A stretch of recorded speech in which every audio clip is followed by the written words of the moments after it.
A few days ago, I did a video about some programs that you should rebuild in the new college football game, and today I wanted to take a more microscopic approach and go through some schools in the Midwest that I think could be really entertaining to rebuild. These are teams that either are going to be really difficult to rebuild, or I think are sleeping giants in the college football landscape.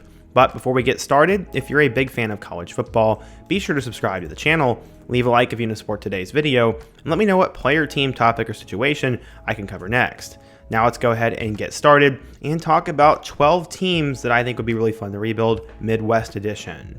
Okay, so one of the first teams that I would want to rebuild are the Butler Bulldogs. Most people know Butler due to their success in college basketball, as with Gordon Hayward, they were a half-court shot away from winning a national title, and then they returned. Brad Stevens is one of the best coaches ever, and Butler just needs a little bit of that magic inserted into their football program. Currently, they are an FCS school that plays in the lowest league of the FCS, and that is the Pioneer League. Their team was first fielded in 1887, and the Bulldogs play in Indianapolis.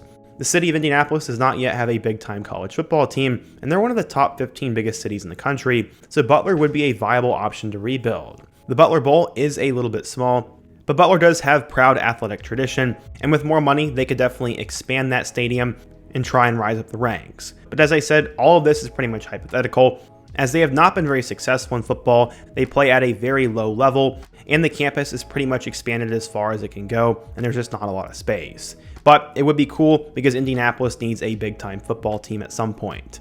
If you go about 2 hours down the road on I-70, you will run into Dayton. The Dayton Flyers are one of the forgotten football teams in the state of Ohio, as everyone typically talks about Ohio State or that cluster of MAC teams, if not maybe even Mount Union. But the Dayton Flyers are obviously located in one of the bigger cities in Ohio, and just like Butler, they have seen plenty of basketball success. While they haven't quite got to the national championship in recent memory, Dayton has been one of the more consistent teams, and they might have been able to do it in 2020 had it not gotten canceled. Dayton's first season was back in 1905, and they currently also play in the Pioneer League. They're an FCS school, and in total, they've gone 711 and 396, but they have 2 claimed national titles. All of these came at the D3 level, and Dayton, in my opinion, does have potential.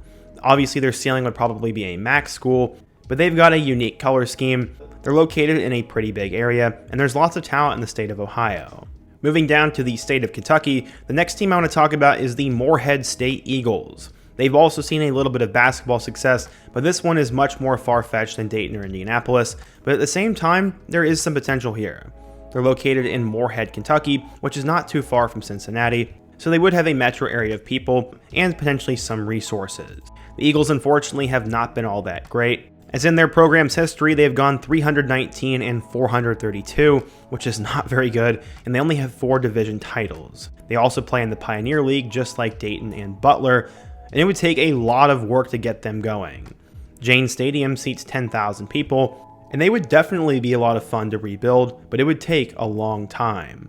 Located in west central Illinois, the Western Illinois Leathernecks are a team that is struggling. The school has almost closed down a couple of times over the last few years, and they're also just really bad. I did a spotlight on their program about a year ago on the channel, and the Leathernecks have just been in a really bad spot for quite some time. Except it hasn't always all been that bad. They actually claimed 13 conference titles, and they've made the playoffs 12 different times. They've won 512 games in their school's history, and they currently play in the OVC. For a while, Western Illinois was extremely bad because they played in the Missouri Valley, which is the top-of-the-line FCS conference, and they just got kicked around all the time. Luckily, they have a new head coach, and Joe Davis won 4 games in his first year after they won nothing the year before. Things are slowly improving at Western Illinois, but it's going to take a lot of time. I personally love the purple and gold uniforms, and I think they'd be a really fun team to rebuild. Going a couple hours back east to the state of Indiana, we're going to talk about our second Indiana school in the Indiana State Sycamores. They play in Terre Haute, Indiana, which is nearly in Illinois, and in total, they've won 404 games in their program's history, or about 42%. They've made 1 bowl game and only have 3 playoff appearances, with their most recent playoff appearance being over 10 years ago. The most notable thing Indiana State has done in recent memory is send Robert Tonyan off to the NFL, as he was good with the Packers, but other than that, Indiana State has sort of just been very mid. They currently play in the Missouri Valley Conference and are consistently near the bottom of the conference. Like Butler, the Sycamores have had plenty of basketball success, as they produce one of the best basketball players of all time in Larry Bird, and they just need a little bit of magic too. Sure, Terre Haute may not be the nicest place on earth, But that's exactly why it's going to be a fun rebuild. It's going to be challenging to recruit, they don't have that great of resources, and at first, you'd have to play the best teams in the Missouri Valley, like North Dakota State. Honestly, the only reason I knew Lindenwood had a football team was because they played against Kansas last year. Honestly, it was sort of embarrassing for a school like Kansas to schedule Lindenwood, and that was definitely interesting. Located in St. Charles, Missouri, which is on the west side of St. Louis, Lindenwood is a relatively new program. They ended up starting their football team back in 1990, and in total, they've gone 155, 162, and 2. That's about 49%. They've gone 5-7 in bowl games, and currently have 3 conference titles. The main reason why Lindenwood should be rebuilt, though, is that they have potential. Not only are they located in St. Louis, which does not have a prosperous college football team, but they've rose the ladder relatively quickly. They went from an NAIA independent in 1990 to now being in the Ohio Valley Conference of the FCS in 2025. That's quite the step up, and as I said earlier, they already played Kansas last season, so why not just start playing better competition and go ahead and go rebuild Lindenwood. For our next school, we're going to talk about a team that doesn't need to be rebuilt, but instead just needs to take the next step. And that is the Youngstown State Penguins. Despite being from one of those Rust Belt cities in Ohio, Youngstown State ended up at the FCS level instead of the MAC, and honestly, it served them pretty well. They've had multiple big-time coaches like Jim Tressel and Bo Pelini, and they've claimed 4 national titles. They've won 427 games in their program's history and have a 60% win percentage. They have 13 FCS playoff appearances, and they play at Stambaugh Stadium, which seats nearly 21,000 people. The Penguins are one of the most prestigious programs in the Missouri Valley, and each and every year they are competing. I think the Penguins would be a great rebuild, as there is no reason why they could not eventually end up in the MAC. I think that would suit them perfectly, but at the same time, if you're having success at the FCS level, why risk it by moving up? Either way, they'd be fun to rebuild. Now we're going to go from Eastern Ohio to Eastern Iowa, as we're going to talk about the Drake Bulldogs. Located in the biggest city in the state of Iowa of Des Moines, the Drake Bulldogs have become an interesting team as they've been really good at basketball the last couple of years. They've sent a couple of players and coaches to the next level, as Coach DeVries went from West Virginia now to the prestigious Indiana Hoosiers, and Drake has just been winning. In terms of football, it's been a little bit different for them though. They have an all-time record of 645 and 543, or about 54%, and they have one claimed national championship back in 1922. They have 15 claimed conference titles, and they play at Drake Stadium. It seats about 15,000 people, and they are also in the Pioneer League. The first step for Drake would be moving out of the Pioneer League and getting scholarships, and then from there, they would just need to continue to build up. Unfortunately, they would be competing with the Iowa Hawkeyes for homegrown talent, but seeing Drake be good at football would be quite the show. Going from the state of Iowa to the state of Michigan, we're going to talk about the Ferris State Bulldogs. This is one of the more interesting teams on this list, as they play in Big Rapids, Michigan. Ferris State is actually a very successful program, as they have 3 claimed national championships. What's interesting is all 3 of them have come in the last couple of seasons, as they won it in 2021, 2022, and in 2024. Ferris State found a gem of a head coach, and in the last 12 years, he has 4 national title appearances, and he's gone 137-21. Ferris State was honestly so good last year that their quarterback actually transferred to Ole Miss and is trying to compete for the starting job. Obviously, they'd be competing with a bunch of MAC schools and both Michigan State and Michigan for the recruits around there, but for now, you could rebuild them from a Division II school to an FCS power. At least, that would be the first step with Ferris State, and they have a winning culture right now. Okay, so as you guys can probably tell, I'm a huge fan of Indiana schools, as that's where I grew up, and I'm just a die-hard Indiana fan in general, but the next school that I would rebuild is the UIndy Greyhound. Nobody really knows much about UIndy, as they go under the radar, and are overshadowed by the 2 other Indianapolis schools in Butler and IUPUI. UIndy football has seen a decent amount of success though, as in their history, they've ended up going 452 and 383 and 22, which is about 54%.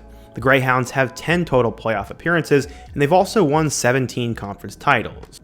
They've seen a lot of success in the last couple of years as well, as their head coach Chris Keevers has gone 47-12 in 6 years, which is really dang good, and UIndy is sort of a lot like Butler here.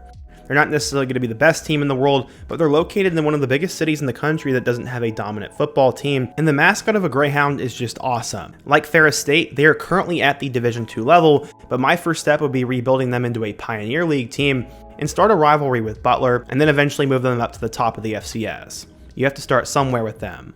For our second to last school, we're going to talk about Western Illinois' arch rival, and that is the Eastern Illinois Panthers. They are located in the city of Charleston, Illinois, which only has about 17,000 people, and that is definitely going to hold them back in the long run. It's hard to win in a town like that. But Eastern Illinois in its total has actually been pretty solid, as they've won 559 games, or have about a 50% winning percentage, and they actually won a Division II national title back in 1978. It has been a little bit more difficult for them in recent memory though, as they've not made the playoffs since 2015, but in their past they were pretty decent. Like Western Illinois, this would be an extremely difficult rebuild, and they're definitely held back by limited resources, not a great area to recruit in, and a small city. But they have a great color scheme, and you probably won't believe it, but they have two big-time NFL quarterbacks in their history in Tony Romo and Jimmy Garoppolo, so maybe you can get them to donate some money. And last but not least, we're going to go back to another Indiana school to finish off this list, as we're going to talk about the Valparaiso Beacon. Not a lot of people know much about Valpo, as they're literally located in the town of Valparaiso, Indiana, which is in the region, which is not too far from Chicago. As we all know, Northwestern is technically the football team of the area, but Chicago State is trying to build into something, and Valpo maybe has an opportunity to take advantage of that giant metro area. Except probably not. In terms of their history, they've won 395 games but lost 522, and that's about 43%. Their stadium is absolutely tiny, as Brown Field can only hold about 5,000 people, and they only have 9 conference titles. Valpo is definitely a stretch to be on this list, which is why it'd be fun to rebuild them. It would take a ridiculous amount of work, as not only would you have to get them out of the Pioneer League, onto scholarships, and expand their stadium, before you could even think about developing them into something more. But yeah, what do you guys think? Today I talked about 12 unrealistic programs to rebuild in the new college football game, and I want to know your guys' thoughts. Do any of these random schools ever have potential in football? Which region should I do next? And what school do you want me to include in part 3? Be sure to let me know down below, leave a like if you want to support today's video, subscribe if you're new, and check out one of the videos on the end screen. I hope to see you guys again soon, but until next time, peace.